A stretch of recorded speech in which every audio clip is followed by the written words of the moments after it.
It's time to create our sign out route and how the sign out route is going to work. If we come inside our sign in again, inside the sign in method, the token that we have, this access token, is going to be expired on its own after 15 minutes, right? So for that, what we need to do is we need to remove the refresh token that we sent to our user from inside their tokens to sign out these users from inside this application, right? So for that, first of all, let's create this new endpoint, and this is going to be post request one more time, and this will be sign out, and a user needs to be authenticated. So we will use this isAuth middleware, and here let's create this sign out function. So I'm going to come right inside this controller. I'll just duplicate this one, and let's just use this sign out. I will also remove all of these things from here. We are going to remove all of these things, and also I will remove all these comments. And for this sign out, we are just going to do this thing, remove the refresh token. So this is going to be the thing that we want to handle. We are going to await for this user model.find by, or not find by, let's use this find one method. And here we are going to pass this ID, request.user.id. And we are going to use this token, which is going to be request.body.refresh token. So inside our request.body, we need to have the refresh token.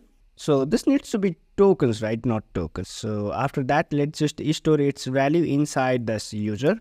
And if there is no user, we are going to send the error response, send error response. We have to pass the response. Then we will use this message here on authorized request user not found, and I'm going to use this status code 403. Then we'll use this user dot tokens dot filter, and if you remember, here we can pass our callback function where if this token is not equal to our refresh token. So I'm going to simply grab this token out from here. So let's just call it refresh token, which is going to be our body.refresh token, or we can simply destructure this refresh token like this. And here we are going to check for this if this token is not equal to refresh token like we did earlier. So this is going to be our new tokens. And then you can simply use this user.tokens. This is going to be new tokens. Then we will simply save this user, and saving user is going to be asynchronous task. So we need to await for its result. And now here we need to pass our refresh token like this. So that's how we are going to handle the logout. So what we did here, first of all, we are going to grab this refresh token from inside this request.body. Then we'll find our user using this request.user.id because our user is going to be signed in before they want to sign out, right? And we'll also use this refresh token to find this user out. And if there is no user, we will send the error response.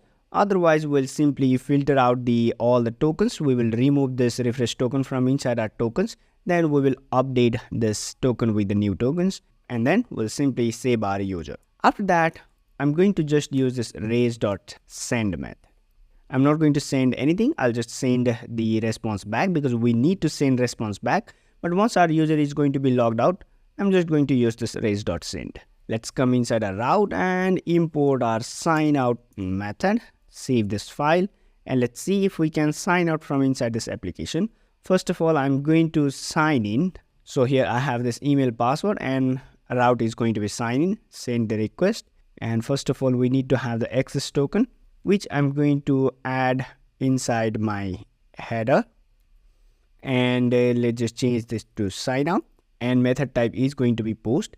And after that, we also need to have the body. So let's select this raw JSON data, and this needs to be refresh token. So I'm going to come here and copy this thing, and I'll come here. Let's paste that same thing right here.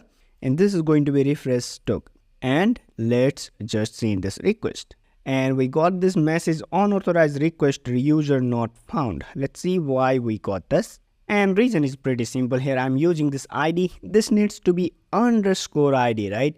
We want to find the user with this underscore ID and the token.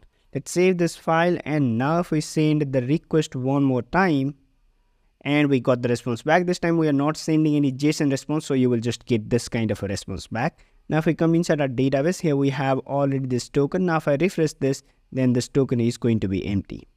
Now we also completed our sign out route. Now the next thing that we can handle is we have all of these routes that we can create. But before that, I want to introduce one more thing, and that is going to be environment variable, where we are going to store all of the sensitive informations and all the things that we are going to use from multiple places. We can also store them inside our environment variable.